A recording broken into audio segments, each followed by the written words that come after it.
So, Rob, you've written a piece about player care and how clubs look after their multi-million pound players' assets, make sure that they can perform in terms of fitness-wise, mental health, all these sorts of factors which obviously combine to make a player perform at his best. So, what can you tell us about how clubs are looking after their players and what might surprise a few people? Yes, so essentially this is about, looking after players, but also looking after players when they're not at the training ground, essentially. And the way that it's looked upon is that a player maybe spends 3 to 4 hours a day at a training ground while they're there. They're under the supervision of the manager, the coaches, the nutrition staff, the medical staff. But there are also 21 hours a day, 22, 21 hours a day where the players aren't at the training ground. And if you're seeking to get the best out of your players, you need to have just as much focus on those 22 hours as you do on the hours that they are spent at the training ground. And it's not a new thing, player care. I think every Premier League club will have a player care department, but it is becoming more and more important. And it's becoming more and more important because of the search for those marginal gains, that kind of 1%. So, player care teams obviously don't win Premier League titles, but they help look after players and get them to a point at which they are able to perform at their best, essentially. And the way the piece starts is that in August, United took us round the newly revamped Carrington. They spent £50 million to revamp Carrington, and some representatives of Man United took us round, and also some of the architects, and they explained why they did things in certain ways. And the one main thing that they said was that they wanted the players to walk through the front door, and the first thing that they saw was not the manager's office, it wasn't the CEO or the technical director. The first thing that they wanted the players to see when they walked in the door was the player care office. And the idea is that the players at Man United walk through the door, they see this group of people who are there to solve all of their problems outside of football. Essentially, you leave your problems at the door and you go into training to focus on the football and be the best athlete that you can be, essentially. So that was a premise of the piece and kind of what goes with player care and kind of not the science behind it. There is no science behind it, but the kind of the idea behind looking after the players in that way. Beth, I mean, you've had experience with Liverpool. I know that Liverpool's player care team is quite well established. And can you tell us how they've been, looking after the players in the wake of what happened, the tragic situation with Diogo Jota in the summer, the sense that every player's got the opportunity to speak to professionals in the sense that if this is becoming an issue that they're struggling with? Yeah, well, that was one of the first things that the club put in place after obviously what happened in the summer with Jota, was that there will be a counsellor who will be available on site for players, for staff to speak to and to help sort of navigate through this really sort of unprecedented, really difficult thing. And as far as I know, that counsellor is still available to all of the players if they so need, because grief, obviously we know it's not linear. There's a lot of talk at the moment about how much Jota's passing has affected the squad, and of course we're only speculating. It's impossible to quantify how something like that has affected the squad, but it will have had a bearing on some of the players. Probably some more than others. I think you see maybe some of the body language and the emotion of Mo Salah at points throughout the season. Virgil van Dijk at times looks like he's been sort of carrying a little bit of a burden. And so I think, the importance of having people that you can speak to and open up to is something that has been really important for Liverpool. And, it's the same on the women's side as well. The women's team at the moment having a really tough time on the pitch. They got a really good result at the weekend, actually. They held the reigning champions, Chelsea, in the WSL, but they had to win a game this season, but the struggles on the pitch have been amplified by the fact that the long-term manager, Matt Beard, he passed away earlier in the season in tragic circumstances, and then their former kit man passed away as well not too long ago. So the human element of what these footballers have to go through is so important, and on both the men's and the women's game, in wider society, we're talking now a lot more about mental health, and that's great that those conversations can be a bit more open. And I think football clubs, including Liverpool, are trying to make sure that those things aren't taboo, and there are always people on hand that people can speak to. Rob, just there have been suggestions that footballers now get everything done for them, and I know that certain players who've retired have said that the moment they leave a football club is the moment they actually become an adult, because they're 16 until they retire. When the point being made is that like you said, he can walk through the door, the food will be made, it'd be perfect food, everything that he's doing. And I think there are opportunities, I guess, for players to take advantage of this. And I know you've got a couple of examples of players that have been, I mean, I'll chip in with a couple when you're done, but I know that certain players don't treat it in the right way, shall we say? Yeah, I mean, so there is a balance to it, and one of the people who is quoted in the piece from a Premier League club admits that it is a balance. They want players to be able to perform, and they know that things like, I don't know, dealing with a car tax bill or having a dispute with a landlord can tie up mental space, and they don't want players thinking about that kind of stuff when they're playing matches or training. On the other hand, they don't want to pamper players because they know that it doesn't serve a purpose to pamper a player and make them completely detached from everyday life, because that's not the kind of player you need. So it is a balance, and there are examples in the piece about, you know, the good and the bad. There's one story in there that a player had gone to a player care team and asked for someone to come around to shoot a bird because the bird was knocking on the windows of their house, and his girlfriend was scared of the bird, and it was basically causing him a problem, and he wanted the club to solve it. Now, while that sounds ridiculous, and you know, and elements of it are, the player care team at that club could understand that it was a problem because the player was focused on this bird and couldn't, or was wasting mental energy focusing on this and not playing properly. So they obviously didn't come around and shoot the bird. They bought a £10 thing off Amazon to scare the bird away with, like ultrasonic sound or whatever they did. There are other examples where, you know, a manager has completely dismissed a player because a player's been late for training, and the manager's saying, well, that's unprofessional. Like, I'm just not dealing with him. And the player care team's gone to the player and said, well, why are you being late? And he said, well, it actually came from a small town in Africa where, you know, they didn't have, you know, access to proper timekeeping devices. And he always said that when he grew up, a time of a meeting was almost a suggestion. It wasn't that you had to be there. And the player care team had to go to him and say, well, no, you're in the UK now. If you're 5 minutes early, you're already late. This is our kind of way of life. And they talked him through all that and made sure for 2 or 3 weeks that he was on time for everything. That then made him feel more part of the club. The manager's back on his side. He's getting picked. He's playing better, and everyone's happy. So there is a fine line. You know, you can't pamper these players.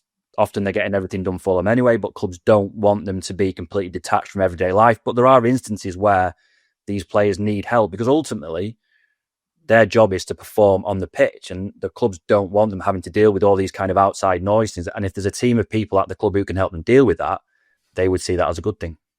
Yeah, I've got to know a couple of player liaison officers over the years, and player care, player liaison, you know, maybe they're changing terms, but I know for a fact that they see their role as basically being almost like the best mate of the players, and not in a kind of a contrivance, but just being the guy in the club that the players can go to and just let off steam and just say, look, the manager's doing this to me today, or my family situation, just to be that kind of sounding board. But again, in terms of taking advantage, I know of one that was basically his job was to go and pay the parking tickets amassed by one of the players, and there was one player in particular that used to leave his car outside the before you had barriers at Manchester Airport, leave his car outside the entrance to Manchester Airport, and he could dump it there because his view was that he earned so much when he could pay the fines. Now, obviously, you can't live like that, so that this guy had to go and collect his car and put it back to where it should have been. And I remember there's the classic story about a Man United player going back a few years where he bought himself a new car and he rang one of the player care team and said, I need help. I need to change my car. My car's broken down. So the player care team went to the training ground and found out that the broken down car was actually a puncture. Didn't know how to change a puncture, so he wanted a new car because it had a flat tyre. So it's a bit like yours with the guy who wanted the bird being shot. Some players let player care do everything for them, even the ridiculous. But they do have a role, and that role is almost like the old days of a club chaplain. Just somebody that could be there just to let the player vent off a bit of steam and just kind of, not burden the club with these problems. Just a matey guy in the corner will say, yes, you're right, mate, I'll look after you, I'll sort it out, I'll deal with it for you.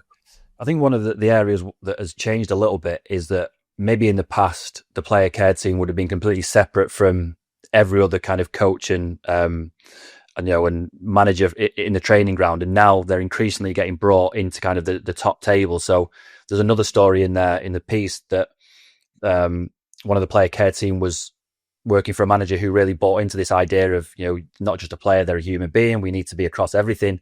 And so he was allowed into these kind of top level manager meetings with the head of nutrition, the head of medical services, all these like key heads of department.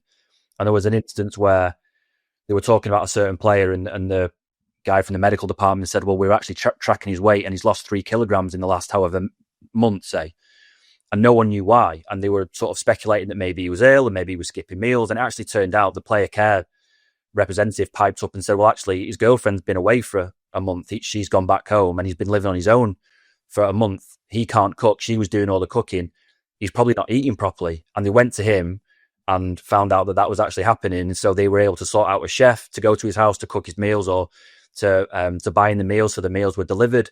But if that player care rep hadn't been in that meeting, they maybe never would have known what the issue was and why the player was losing weight and why he wasn't performing on the pitch. So while, I don't know, maybe 5-10 years ago, we were in a situation where these player care people were kept to one corner of the training ground and the players went to see them to pay a parking ticket or whatever it was. They're increasingly being brought into the main meetings because more and more clubs understand that they aren't just football players, they are humans. And if you can make sure that these players are happy, you're basically halfway there to getting them to a point where they can perform on the pitch. I think the thing was, sorry, Mark. The thing is with a lot of these players is, it's easy when you think about the price tags that are attached to a lot of them, but they are just young lads, a lot of them. And, a lot of them have moved to different countries, away from family, away from friends, which, if you take any sort of 18-year-old boy and move him to a different country where he maybe doesn't speak the language and he doesn't have friends and he doesn't have family, you can understand what kind of mental, physical effect that might have on someone. And when you throw into that the pressure that comes with playing at the highest level, I remember the first time that sort of we as the media spoke to Florian Wirtz, it was after a pre-season game, and brought him out this new signing, potential British record of his sort of add-ons are met. And you think, he's an absolute superstar, and you bring him out, and he's, just a quite a quiet, unassuming, 22-year-old kid, really not a kid, but it's a young man who is obviously adjusting to life in a new country, and it's I think sometimes we may be a little bit harsh on players, and we think they're almost superhuman, and because they come at a certain price tag, they should make seamless transitions to playing at the highest level, and sometimes actually it is those little marginal gains and making sure that they've got that human support as well that is really helpful. I mean, it's only a recent thing as well.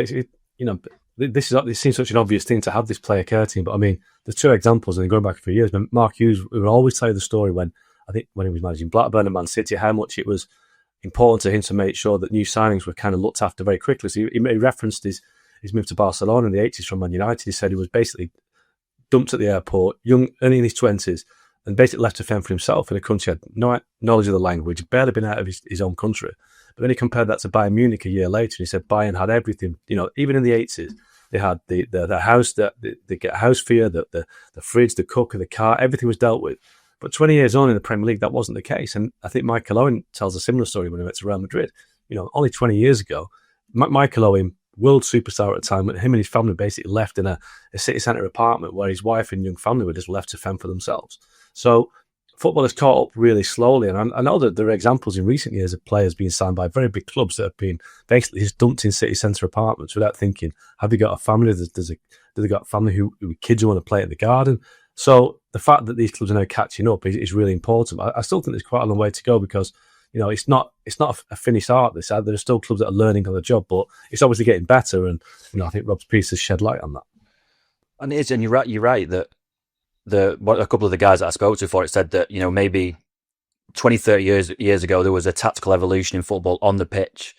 After that, there's a medical revolution where clubs are really looking after the nutrition of these guys, the way that they're treated when they've got injuries, and actually the human side of it was left alone until relatively recently.